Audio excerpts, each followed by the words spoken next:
আমার দিদিমার মুখে শোনা ছোটবেলায় একটি ছড়া, আপনারা হয়তো শুনে থাকবেন, যে তেঁতুল গাছে একা নড়ে বলে একটা ভূত বাস করে। বাচ্চারা দুষ্টুমি করলে তাদের কান কেটে নুন ঘষে দেয়। একা নড়ে কানে করে তেঁতুল পাড়ে ছড়ে ছড়ে, এক হাতে তার নুনের ভাঁড় আর এক হাতে ছুরি, কান কেটে নুন ঘষে বেড়ায় বাড়ি বাড়ি। এটি আমার দিদিমার মুখে শোনা।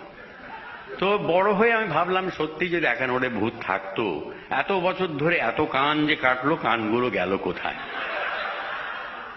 তো আমি গবেষণা করে লিখলাম, কানপুরেতে একানোরের মস্ত বড় মকান।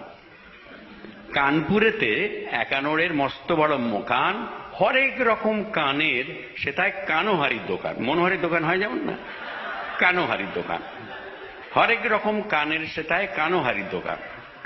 কান পাতলা সেখানে যায় কিনতে মোটা কান। কান পাতলা সেখানে যায় কিনতে মোটা কান, আর কানে খাটো কিনে আনে লম্বা দেখে কান।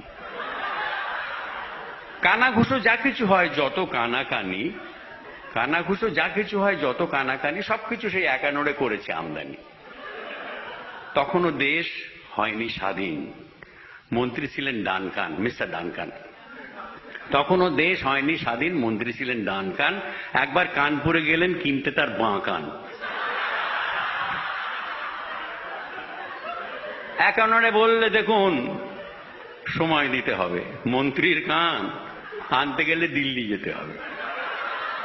একানোরে বললে, দেখুন সময় দিতে হবে, মন্ত্রীর কান আনতে গেলে দিল্লি যেতে হবে। এই না বলে একানোরে দিল্লি দিল হাঁটা।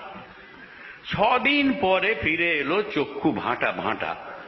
বললে কেঁদে, নিন ফিরিয়ে অ্যাডভান্স টাকাটা, দিল্লি গিয়ে দেখি ওদের সবার দোকান কাটা।